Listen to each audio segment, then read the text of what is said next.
Good evening, Demon Phil Comics in More New Jersey. I am here with yet another interview this evening.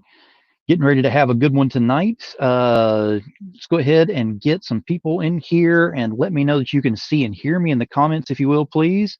And let's go ahead and start getting this bad boy shared out so we can get started here very shortly. Hope everyone has had a great day today, been very productive. And if you haven't been that productive, at least have a great day at doing something. And while we're doing this, I'm working on my end, trying to get some things moved around as well. Had a very interesting day, actually. It was going to be a little bit slower day, and well, my days are just not turning out where they're slow anymore. So again, that's good because idle hands and the demon just do not go well together whatsoever. So again, if you will, if you are in the comments, let me know you can see and hear me over here.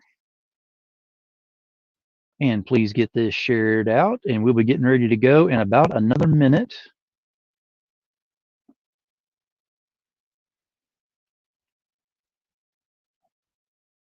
Rob, welcome to the show. Appreciate you being here, buddy.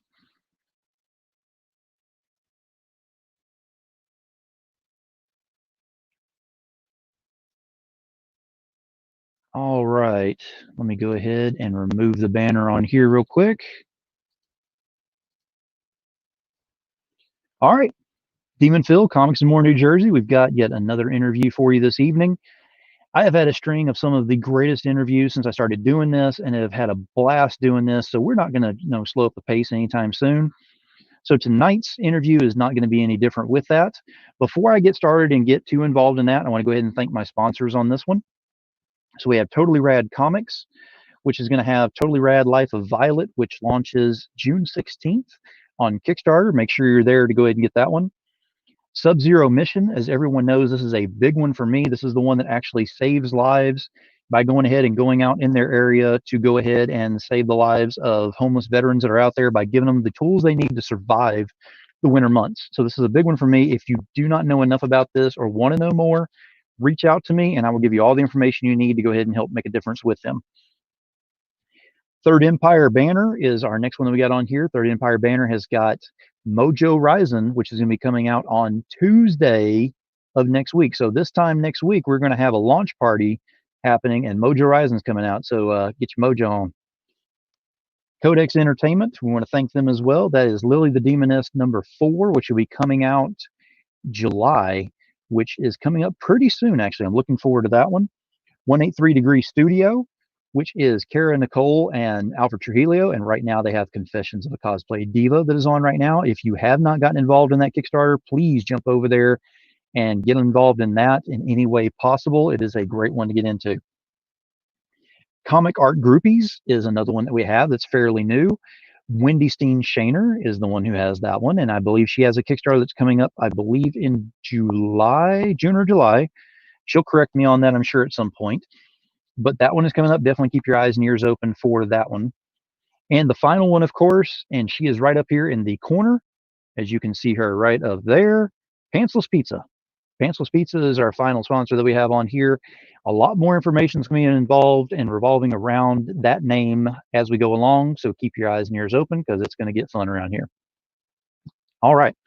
That's our sponsors for right now. So they're all listed out there, and I am hydrated enough to go ahead and keep going. So tonight's guest is actually Tony Kordos. Tony Kordos is inker, illustrator, and has done quite a bit of work. I'm going to let him speak a little bit more about what he does instead of going ahead and taking all the spotlight from him. But we wanted to go ahead and get him in here, get his information out, and show some of the stuff that he has available and will have available. And of course, get your questions and everything ready on the side, and we'll go ahead and address those as we go along. So without further ado, here's Tony. Welcome to the show. Hey, everybody. Thank you. Thank you for having me. Hey, no problem at all. Now, for those of you that are out there that don't know who this is, Tony, if you'll go ahead and introduce yourself. Who are you? What do you do? And where do we find you? All right. Tony Kordos. I am an inker, illustrator. I have worked for most of the major companies. You can find some of my ink work at DC on Justice League and Batman and Robin Eternal, Cyborg, Flash, Aquaman. I did the initial game release art for Marvel Legendary. That was with Upper Deck, so that was really cool. So the big tin box that had all the art in there, that one was me. Nice. What else have I done? Eternal Descent for IDW, Predators for Dark Horse, and thousands of covers and whatnot. And then working on a few of my own little side projects here at the house. And you can find me on Facebook and Instagram, and even my website. It's all the same. It's Tony Kordos Inking. And so just either enter that on Instagram, find me there, enter that on Facebook, find me there, put a .com at the end of it, you find me online. Super easy. Try to make it simple so I don't get lost trying to find myself. So. That is important to make sure that you yourself do not get lost whenever you're setting all that up. Yes. Exactly. Now, we actually are going to be looking at the website here in a little bit. I want to go ahead and ask some questions leading up to that. So we'll get up to that point, and then I will be sharing the screen and going through the website to kind of show some things that are on there. So first off, so how did you get your start in the industry and into all this? Well, honestly, I kind of got started on a dare. It's a pretty decent story. I was at MegaCon Orlando years ago now. With my wife at the time, and we're walking around Artist Alley checking out the artists and stuff like that, and me being the cocky Italian that I am, I was like, look at this, I could do this, I could do that, rah, rah, rah, rah. Inking doesn't look that hard, I could blah, blah, blah, blah, and on and on and on. And yeah, as you can imagine, she got sick of hearing it, so she was like, why don't you just shut your mouth and prove it? So I was like, all right, challenge accepted, I'll do that. So I was bartending at the time, so in between working late nights and doing that, I'd come home, work on a portfolio, bang that out. And about a year and a half or so it took. And then I got my first gig working for a company called Big City. Did a few books for them, and then, eventually got my foot in the door with a couple other companies, IDW and Dark Horse. And then that led to the Marvel gig, the Legendary game, and then into DC, where I got to play with them for a few years and stuff like that. Got a couple of award nominations for my work with Paul Pelletier, so that was really cool. But yeah, I got into it on a dare. I always wanted to do it though. It was always something like when me and my friends would talk about it back in school. It was, I could do this and I'll do that, and I'll be like, I'll ink it. Let me ink it. I was like, you put it on the paper, I will make it better. I don't want to deal with all the other stuff. Just let me make it better. So yeah, I always gravitated towards this anyway. So yeah, it was kind of a good challenge to have been given. So what made you choose to do the inking instead of the pencils or the colors or anything like that? What made you choose just that one medium? I didn't really want to. Penciling just seemed, it was too much. Like my art, when doing art, I like, it's relaxing for me. I can get into my own space, and penciling was, to me, it was stressful. You got to get your proportions right. You got to get perspective down. You got to get, this and that. And there's just so much stuff. And inking, I'm like, okay, the basics are there. The bones of the piece, even more than that, is all right there. And you want me to come in and just improve on it or make it, pop more, or, fix a few issues here and there, whatnot. And it's a little bit more technical, precision and stuff like that. And I was an engineering major before I decided to do the art route. So precision and technical is my gig. So I was like, I like doing this. I like being like, okay, this is what you gave me, this little sketch here, and now look, it's a full drawing. So I don't know. I like improving upon what's already thrown out there. You're like, we'll do it a little better here. Let me help you out. So. And that is pretty cool, because as long it's the symmetry that works between the people that are doing that, because you can take something that is drawn really well and then create that epic status almost to it at that point, because you can actually take it to the next level just by inking it the correct way. On the flip side of that Right. coin, though, it can actually take it to where it was in a great level, and it can drop it down to good or not so good as well. So Yeah. there's different parameters on there. Yeah. Absolutely. Absolutely. Like, I mean, I'm not gonna throw any names out for guys who bring stuff down, but I mean, the guys who can take something that's already epic and like push it up even higher. I mean, the first name that pops to your mind is Scott Williams on Jim Lee. Jim Lee's pencils are phenomenal. Hmm. They could probably go straight to color and print it if they really wanted to. And Scott just jumps it up even another level, and it's amazing to see the two side by side, and stuff like that. So yeah, the inker can help and can definitely hurt if you work with someone who doesn't know what they're supposed to be doing, and you get Hmm. what is basically a tracer, because there are those out there, that doesn't bring anything extra to the work, so yeah, knowing what you're doing and knowing what you can bring in to make the piece better without losing too much integrity of the original artwork is definitely key. Exactly, because you still want to keep. You just mentioned that about the integrity of the art, because you don't want to take something and change it up so much that it no longer has the original feel to it. You just want to give it that extra pop where, as soon as it reaches your hands and it's already there, it's like they can no longer live without having this piece in their hands and getting more of this. Right. And you don't want to do a piece and then all of a sudden they not be able to recognize who the original artist was anymore.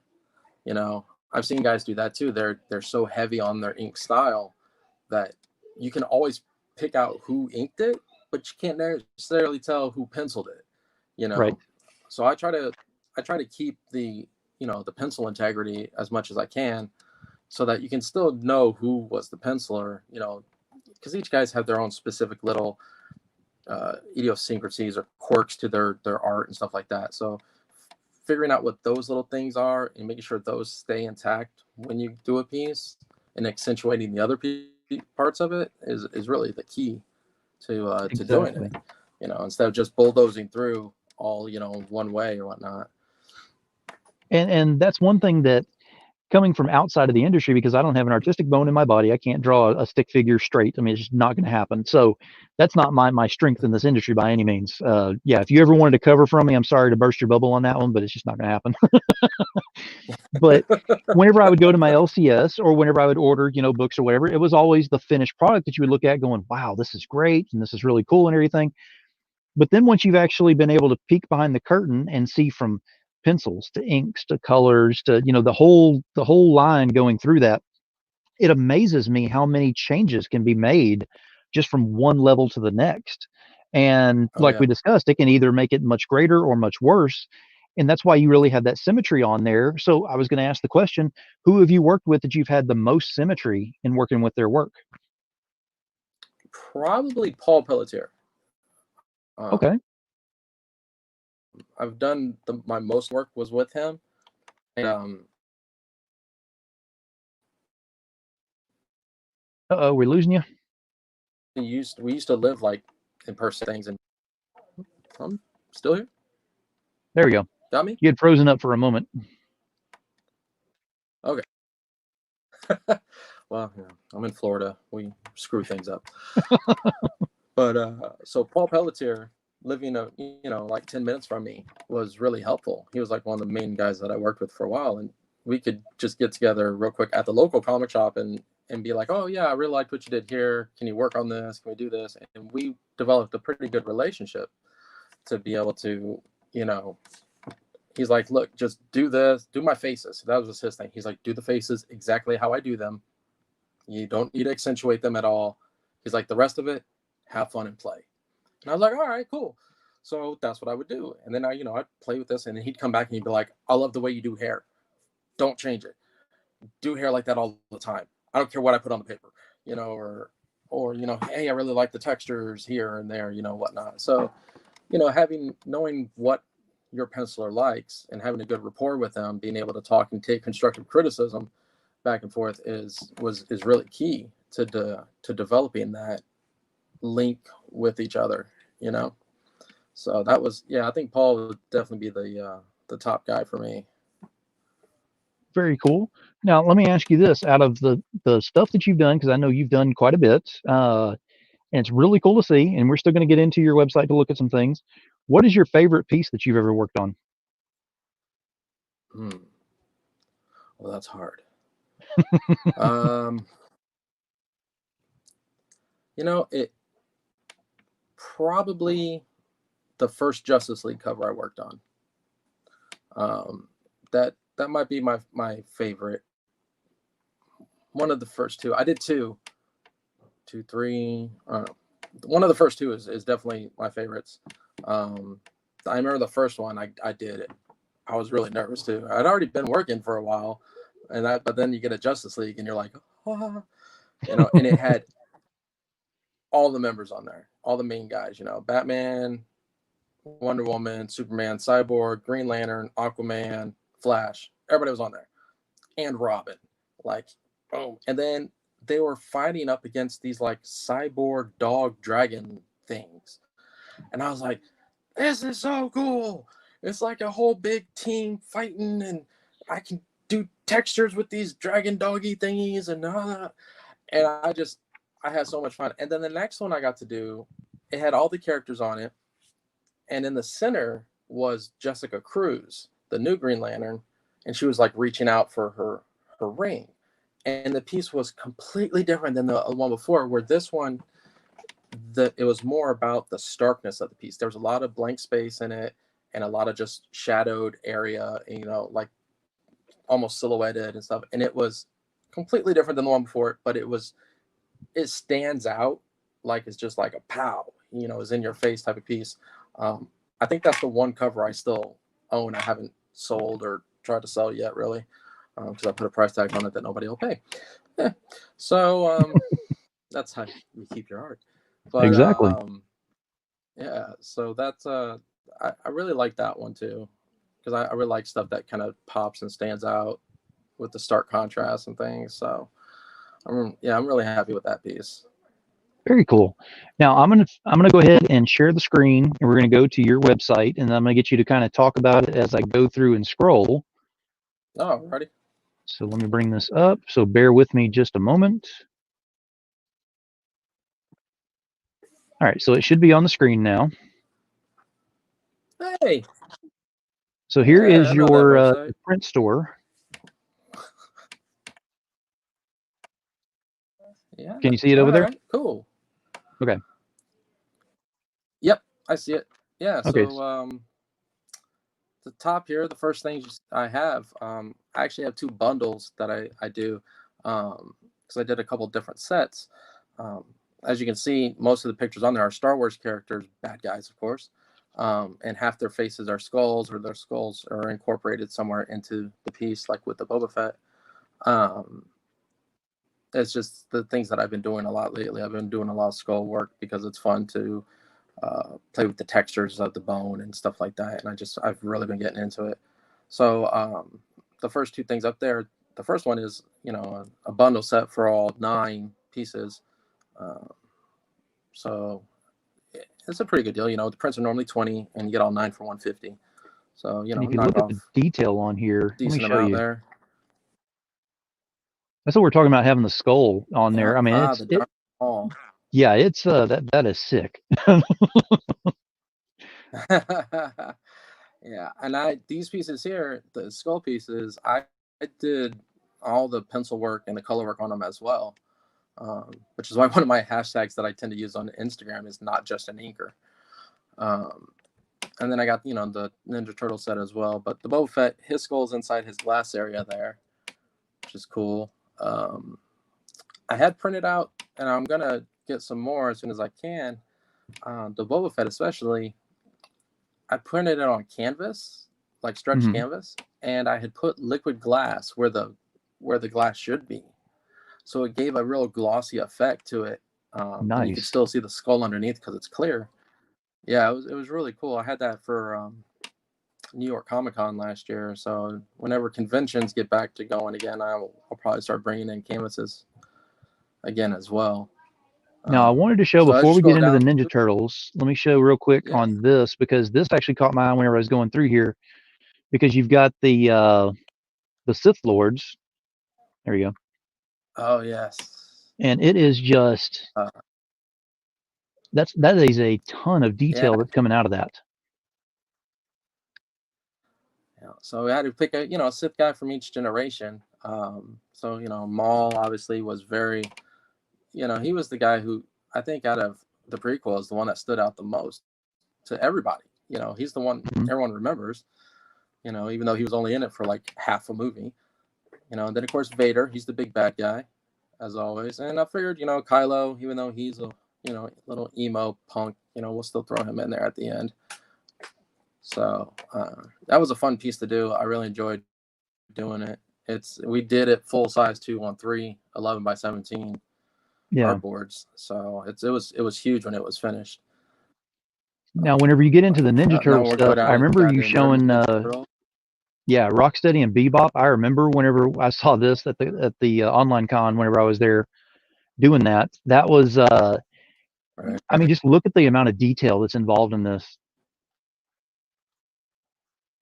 That is amazing, and they are Yeah. they're connecting prints, if I I'm not like the mistaken. Rocksteady ones.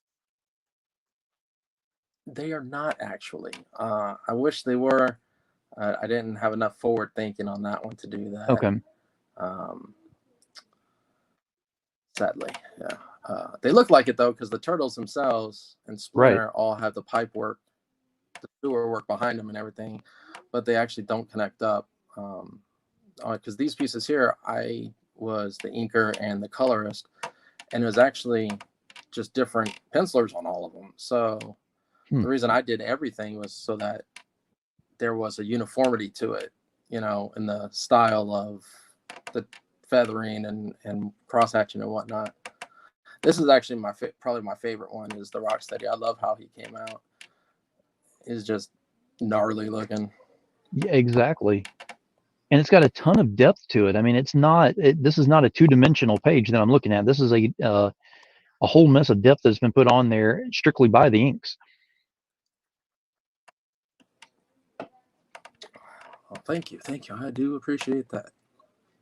And then, of course, you get the turtles and everything on here, Raphael's pretty which, awesome. That's one of my favorites. yeah. Really love how he came out too. And it's not just the turtles, like you got on here. Let Yeah. me show real quick. You've got, let me see if I can get it real quick. The back of his shell here, how much detail's on there. But you've also got down here at the bottom where the pipe is. I don't want to go over there because that gets way too motion sickness going on through this. But the pipe, how much detail is on there showing the weathering of the pipe? That is amazing.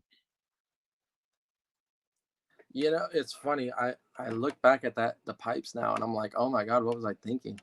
Because I mean, all the lines, I got them pretty much all the same distance apart, and they're small. And it's just, I must have gotten into such a groove that I wasn't even paying attention, because I look at it now and go, that's insane. Why would I have done? Oh my goodness. Right. But it came out so well. I can't complain about it, and I don't care. I'll be cocky about it. That's fucking awesome. Ooh, dropped the. I apologize. That was really awesome. So Now, of course, you've got, else we got here? the turtles and stuff. So then we go to Anti-Venom Black Cat. Caught my eye on that. I wonder why. Catches a lot of people's eyes. Yeah, these were. I think this piece. Well, this piece here, I worked with my buddy Javier Vila. He did the pencil work for me on it.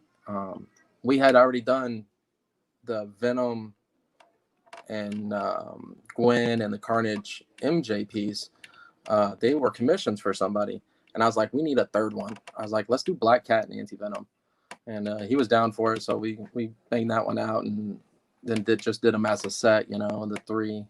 So it's like Spider-Man's three loves, Black Cat, MJ, and Gwen. Now, I will say this one symbiote.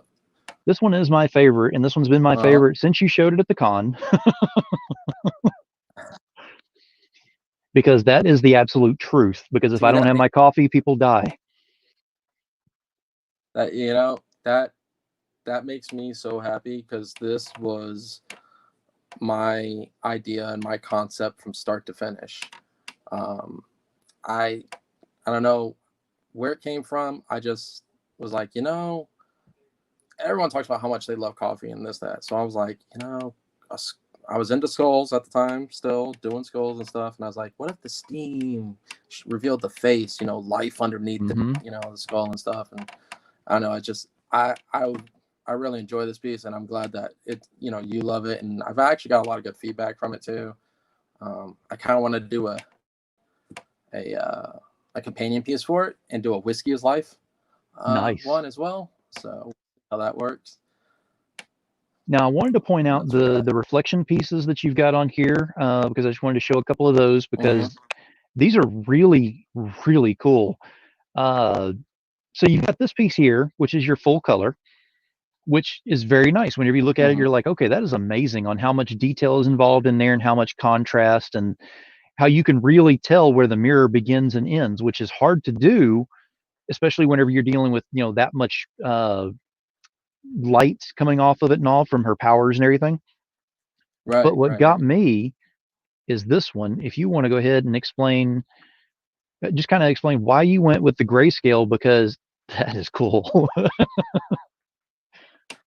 So, the grayscale scale stuff, it originated with the Ninja Turtle pieces.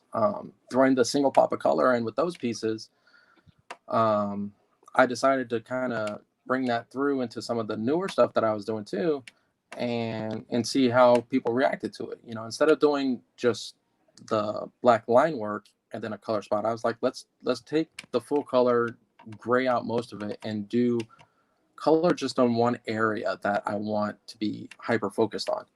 And so that's how those came about. And everyone's received it really well.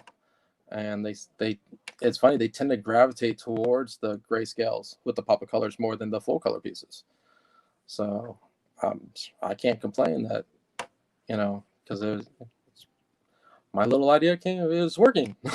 Well, I know, speaking from my perspective on what I like and everything, the color is great and everything, but the color is something that you see a lot of places, the full color, and they really just draw your attention, that kind of thing.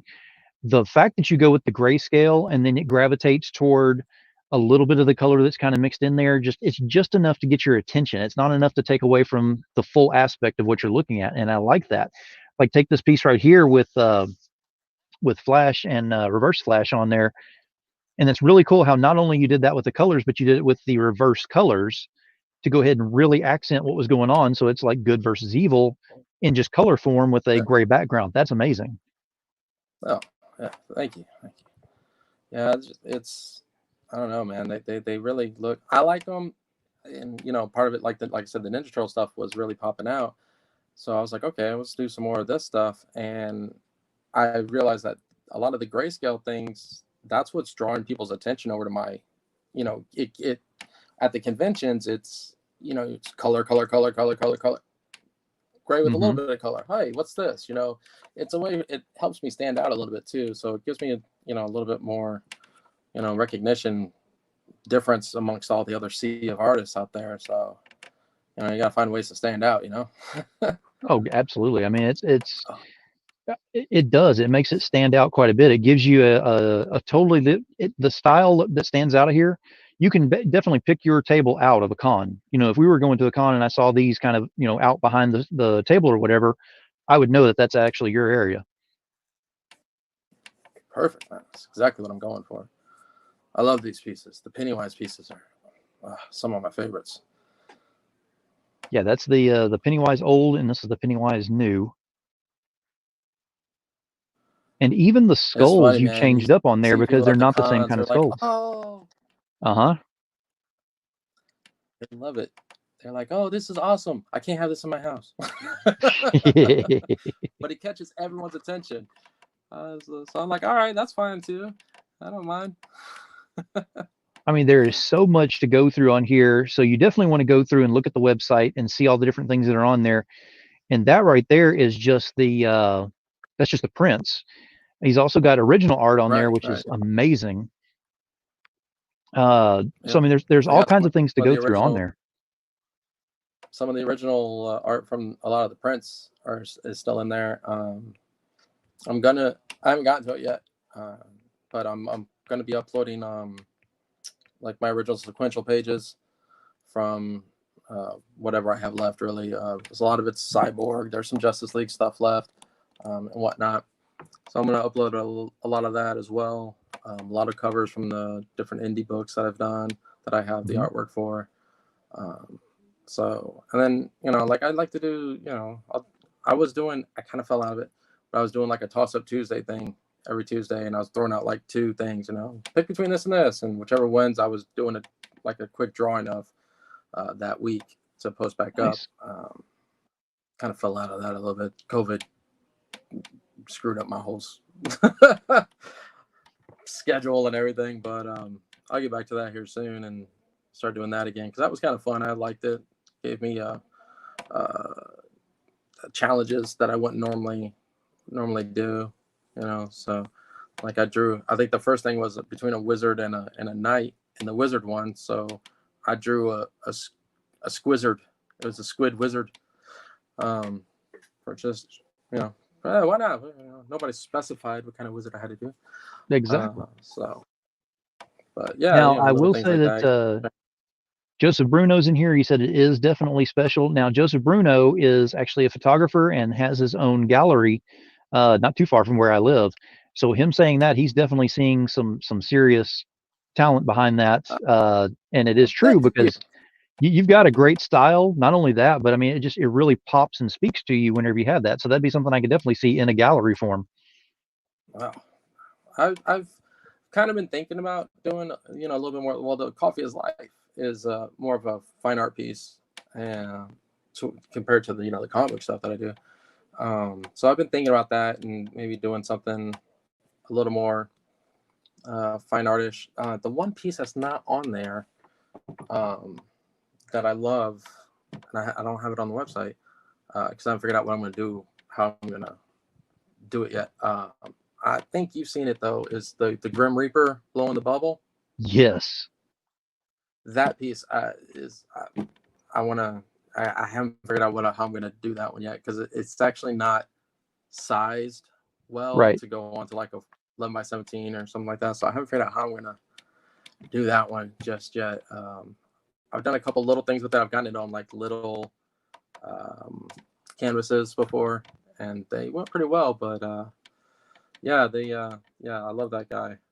Actually, now, as I recall, wasn't that was a piece that you were using, that you were thinking about doing some kind of an art book with that?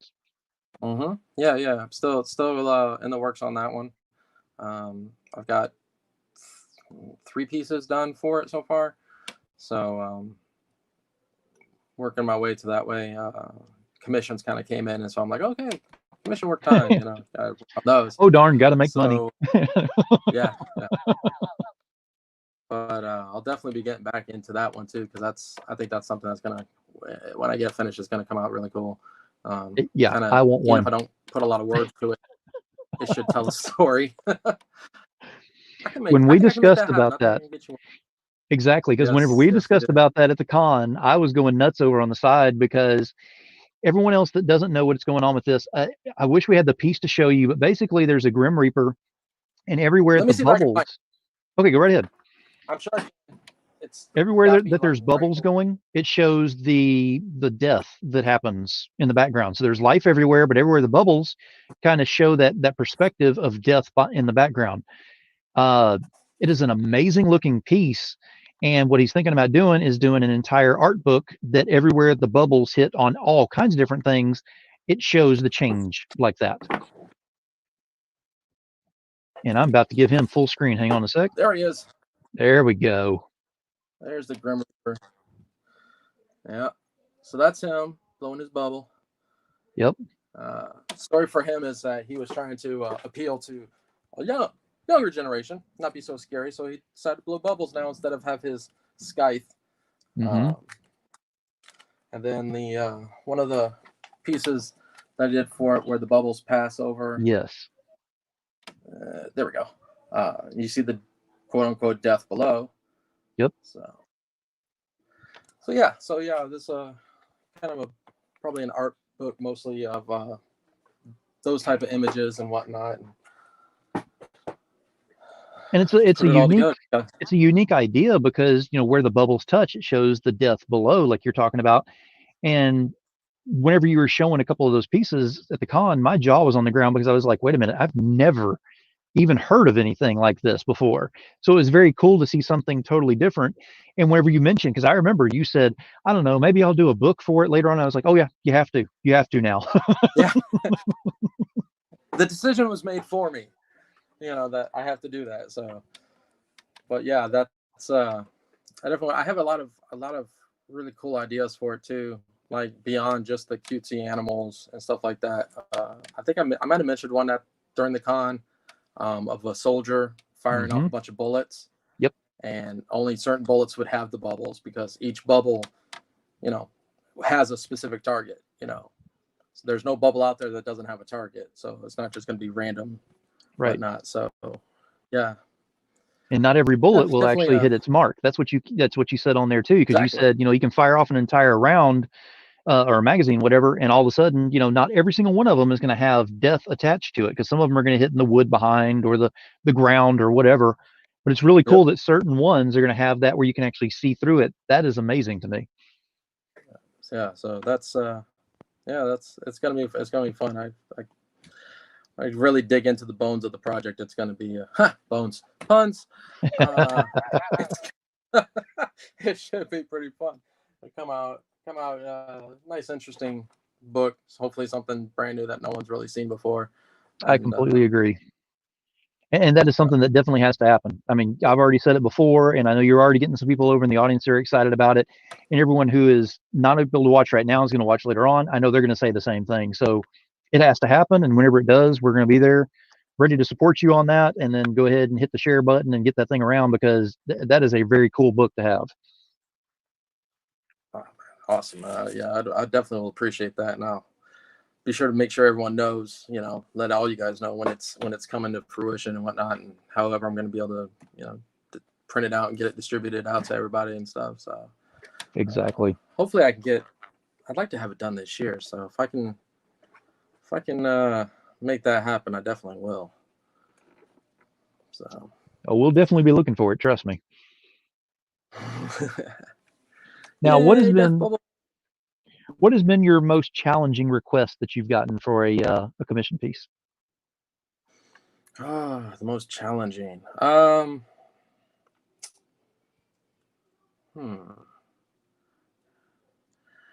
think the most challenging things that I get are the pieces that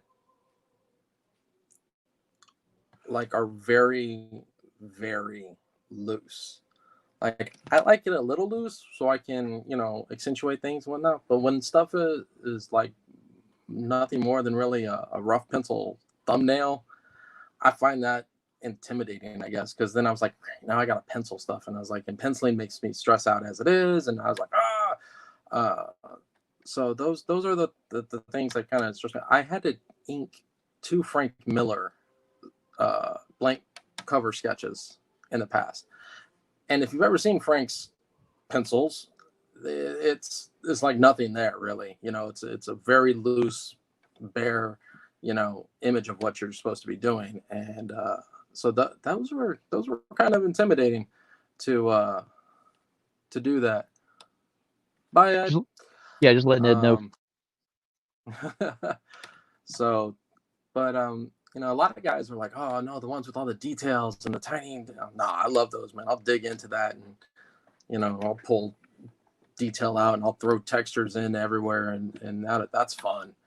But the stuff that you have to almost, well, not even almost, actually finish the drawing is kind of, it's not as fun, because I gotta think about it, and then I start worrying that my penciling style isn't going to fit with that, and then I have to ink on top of it, and yeah, I don't like doing those.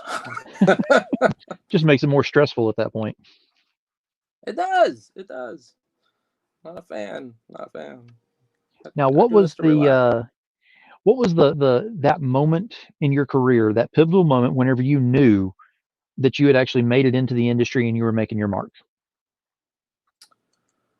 Well, the moment I knew I made it in was when I got the call from DC, which was actually pretty funny because before I heard from an editor, the I guess the legal guys or the accounting guys, one of those guys was like, "Hey, look, okay, so we just need to tell you can't do this, da da da da da." And I'm like, "What are you talking about?"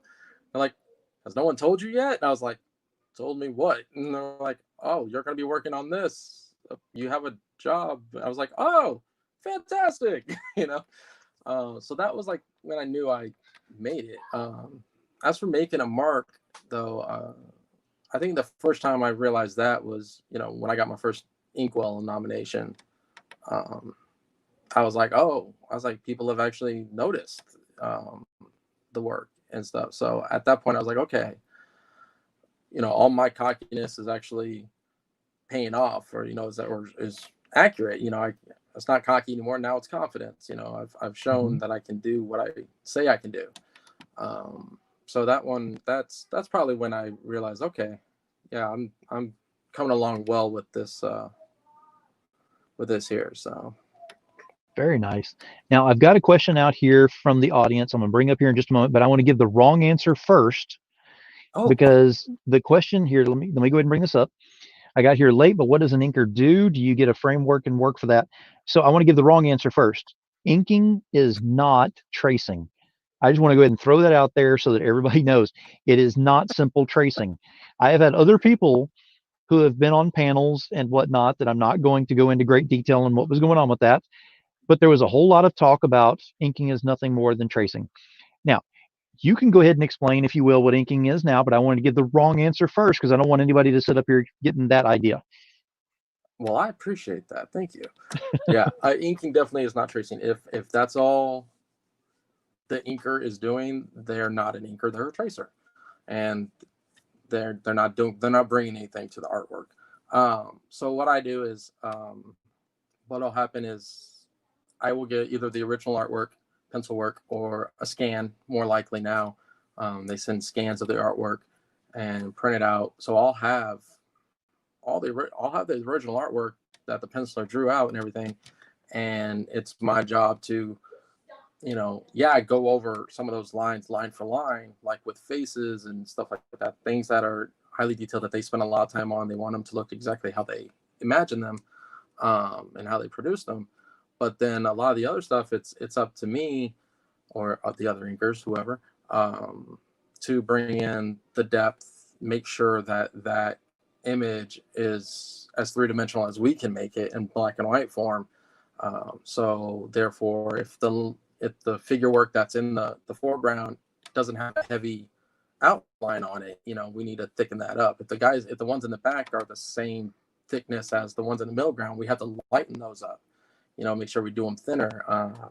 We have textures to things. It's not all, the pencilers don't always go through all that because they're just working with the pencils. Whereas once I put down the ink, I can add in white paint afterwards, which I do a lot, to just create more depth into pieces, or to, if it's in an alleyway, some paint splattered, some black ink splattered and some white ink splattered, it really makes a gritty, for a gritty alleyway and whatnot. So our job is to create the depth, add as much texture as needed, because you can't overdo it. I've been known to overdo it occasionally, but and make sure your light sources are right. That's a big thing that people don't realize too. Is sometimes, and I've been guilty of it. Guys who are drawing the pages, they get caught up and they're just like, "Oh, it looks awesome," and you go and you actually look at it and there's like 6 light sources, and you're like, "Okay, we can't have this many. It's going to come from here. It's going to come from here. So let's, we got to trim it down a little bit and whatnot." So yeah, I mean, fix it, mistakes that may be overlooked or whatnot. So yeah, they give you a skeleton, you flesh it out, give it dimension. Yeah, basically. Sometimes they give us a more defined skeleton per se. Sometimes it's a little looser. It all depends on which artist, which pencil you're working with. We mentioned earlier Jim Lee, his pencils look great as is. Scott Williams adds even more to it. It's amazing. If you've seen Mark Silvestri's pencils, on the other hand, they are super loose. And Danny Mickey, no, not Mickey, I'm sorry, Joe Weems, fantastic. He finishes the pencils basically and inks all at the same time. So really, every artist is different depending on how much they bring to the table. The guys that I worked with the most, Paul Pelletier, his work looks like it could be just sent straight to colors, to the naked eye, or to someone who hasn't really like delved into the industry so much. To me, I look and I go, okay, well, I can see we can make these lines need to be better, these lines straighter, this needs to be added here, we need texture here, we're going to add a little more depth to the hair here, we're going to do this, we're going to do that. So for me, I can see all the little things that I want to add in to make the piece really stand out. That way, my philosophy as the inker is, if we need to print this without colors, it should look right. The colors are an added bonus to me. So even though most comics are printed in color, but if I did my job right, you can see the depth, you can see the textures and everything without the colors put in. Mm-hmm. If I did it right, my line work will convey that illusion on the paper that it is a three-dimensional image coming out at you. So which makes complete and total sense. Yes. What I do. And that's why with especially the yeah. horror books, that they actually prefer it to be black and white, so that it has that extra depth that you can see without color, because that way you're not your eyes aren't drifting to anything else too fast. You're having to go in the stages that they want you to go panel by panel on there, because it gets that. It's the same thing as watching a horror movie. It gets you in that zone, so you don't know what's going to jump out at you until it happens on there, and it's too late by then. Right. Yeah. It's funny. Everyone loves the colors stuff, comic books, but I've done a couple books where the colors have actually taken away. Like I'll look at it and go, okay, so all the detail I put right there is now gone because you oversaturated it, so now you can't see anything that I did, so now I'm like, okay, well, and then you get colorists who know how to accentuate the line work properly and stuff, and it makes a world difference. It's like, just same thing with inkers. A bad inker can destroy fantastic pencils. A good inker can bring fantastic pencils to the next level. Same thing with the colorist. Colors can destroy, an inker's work, to where you don't see all the details that we put in because they've like just completely taken over with all their stuff and whatnot. So it's definitely a balance work with the team, working together to try and make the perfect look for each page and the book itself. I completely agree on that. I mean, you have to have that symmetry. If you don't have that symmetry, then you can actually tell on the page where it looks like pencils, inks, and colors are almost fighting it out for the panel, and it just doesn't work right. Right. Yeah. I've seen that before. Like I said, guys who are just like, they're gonna do what they do. It doesn't matter who they're working over. They just bulldoze through because this is the way I do it. This is my style. Some pencilers don't care. Some inkers don't care. Me personally, like I said, I want you to know who the penciler was by looking at the art. You can be like, oh yeah, this guy did this piece. It looks a little different, but I can tell it's him, instead of going, well, that's Tony who inked it, but I have no idea who did the pencils on it. And you realize, oh, that was Finch. And you're going, how do you not recognize Finch artwork? You just screwed up bad as the inker at that point. So, that is very true. Now, Russell put on here, I love pencil and inked works. I have had a few commissions done that I wish I had left without color. And that is true. There are some that you really want to have without cover, just to have that raw feel of what was done with the pencils and inks on there. Again, so the color doesn't take away from that raw feel. I mean, I'm not saying the color is a bad thing. Don't take me wrong on that, because eventually I'm going to have some colorists on here, and I don't want them to not show up now. But there is a raw feel. Yeah, there is a raw feel that you get from pencils and inks on there, and it does change things whenever you have the color on there. It gives it more of an easygoing, this is done, and I'm able to see it, and it's pretty, and it's nice to look at and everything. But that raw feel is like you went from a blank page to this. That's just amazing whenever you look at that. Right. Yeah. It definitely kind of gives it a more sleek look to it. It's more finished, like you said. And to your point there, Russell, wishing you had done it without the color.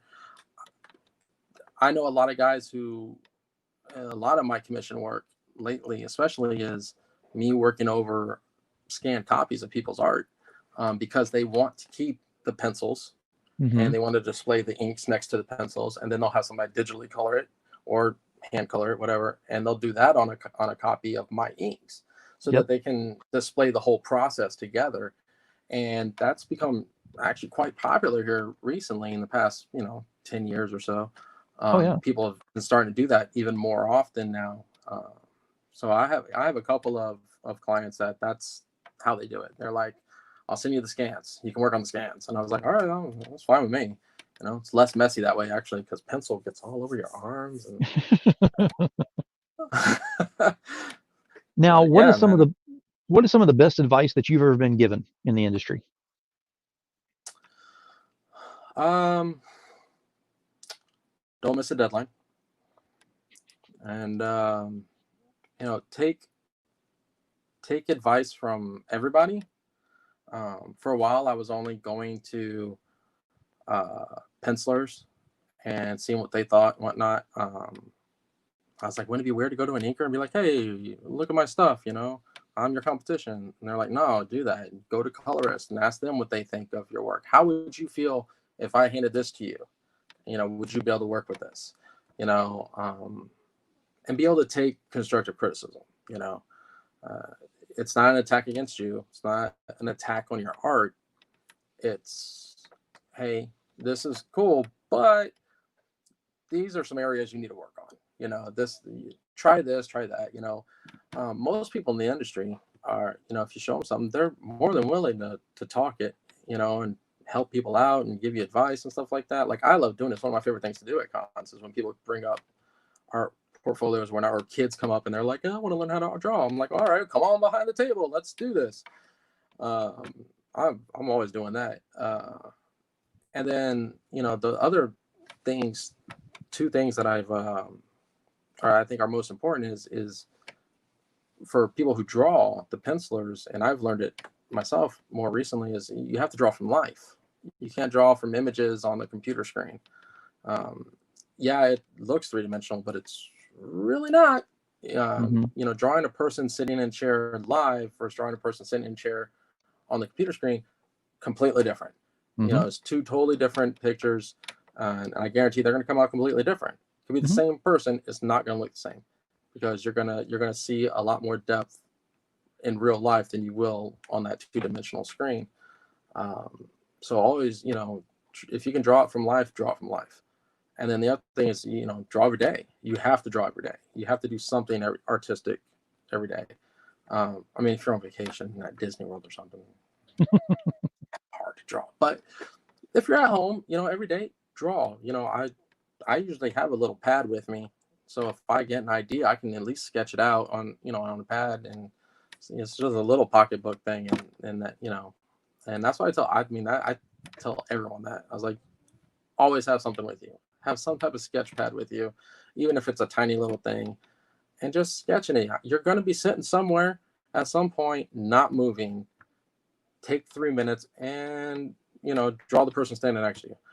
It's just, you have to draw daily. It's a skill, and you have to learn it. You have to embrace it and feed it for it to really blossom into a full potential. Exactly. Now, you're talking about doing this daily and everything, and I'm going to go ahead and bring up your website while we're talking about this so that people can go look. The links are actually attached to both YouTube and Facebook. So up in the top up there, you can actually go in there and click directly in to go look at it. So if you want to go look at it while we're talking, you're more than welcome to do so. But I wanted to ask, what do you use to inspire you while you're drawing? Is there a certain music or movies or TV shows or a certain noise that you have going on? Well, it depends on the mood, obviously.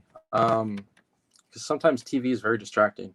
There are certain shows or movies I can watch or listen to, and I've seen them so many times now that I can just listen to them. I know exactly what's going on. So I do that occasionally. Usually it's like House. I've watched House so many times that I know, or Star Wars. I know Star Wars. besides that, I listen to a lot of music, and it's a wide variety. I got everything from Garth Brooks to Slipknot to Eminem to the Book of Mormon soundtrack. So I mean, it's just a huge variety. So that is always something mixing in. And then the other thing that I've done occasionally that I like, and I'll probably be doing a little bit more of, is I've been listening to books on tape. And I listened to like an entire 9-book series, and it was cool. Like I sat at the art desk and was just like, didn't even realize how much time had passed, because I'm sitting here and I'm listening to this story, and in my head I'm just listening to it and I'm working, and next thing I know I'm like, maybe I should eat. I've been sitting here for 6 hours, So I guess that's what's inspired, but that just kind of keeps my mind working, because like most artists, I have a touch of ADHD, and so my mind is constantly 6,000 places at one time. And if I'm just sat here quiet and left to my own devices, that would be terrible. Yes. Yes, countries would burn and children would cry. So yeah, I gotta have other stuff that's filling the void, so that I'm not just inside the brain drifting off into the madness. So find whatever can keep that inner brain occupied and let you focus on your artwork is key. And for me, it's a wide variety of things, so yeah, there's no one simple answer for that. Now we know that, of course, the art book is going to be coming out, because that's a have to. We've already discussed that, and that's like locked in. If I could lock you into a date, I would definitely do that to make sure that we have it done by a certain time. But at least we got an answer that it's going to be going. It's going to be in the process, so we're good. Yeah. What else do you have going? What else is next for you? Well, I want to do, and I've started on this one as well, because like I said, as artists, we're ADHD. We got 6,000 things going in our heads. So I've started work on a deck of playing cards that I've been designing. And since we all know that Tony loves to do skull work, it's going to be a skull-based deck of cards. So once I get the artwork for that finished up, I've already looked into the printing process and how much that's going to cost and whatnot. I'll probably Kickstarter it and whatnot, and I'll offer up some of the original skull artwork. Will be some of the I guess what do you call them? The tiers. Yeah, some of the tiers for people and whatnot. I have a couple of stretch goals in mind as well, in case we do really well, which would be great. But the basic set, it's going to be skull based, and I think it's going to be kind of cool. I'm fleshing it out, and the only thing that's been giving me issues, I'll be honest, is what to do with the jack. Like king and queen, easy, got it. Ace, sure. The jack, I'm like, what is the jack? I mean, he's not the jester. He's not necessarily the knight. He's who the hell is Jack? Almost like a in the prince. The prince, yeah. I mean, that could be worked with at least. So I'm I don't know. Each Jack, maybe each Jack will be different. Maybe one Jack will be a knight, one Jack will be a wizard or something. I don't know. We'll figure it out. Depending on how that goes, though, I might do another playing card set. I have a couple ideas for some, like a mythology-based one and whatnot. So we'll see. But I want to do that one. That'll be fun. It shouldn't take too long to do. I just have to do, skulls. That's easy. Knock those out. And skulls are pretty popular, so I don't think you're gonna have a problem with that. Yeah. So, besides that, what else we got going on? I'm writing my story still. In fact, I just started talking to somebody else about it, who writes, and they want to offer up a little bit of help, because I've hit a block. I apparently can't figure out what I'm doing now. But that should be pretty cool. And that book, It's great. I don't think I said anything about it during the con because I was like, no, I can't really say nothing without giving it away. But so I'm going to tell a little bit because otherwise you're just like, yeah, you're talking. The idea came to me. We were in New York for New York Comic Con, and we were walking around Central Park, and we had come across this little gazebo out there right on like the river or creek or whatever that is inside the park. And the top of the water had like this green film over it. Mm-hmm.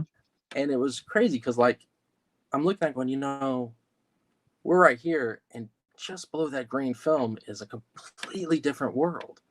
It's like you see water before and you're like, oh yeah, it's a different world underneath, but you can't see it because of this film that's there. And I had a stick and I was like, if you just pierce the veil a little bit, you can and it gave me this idea for this story based on another world.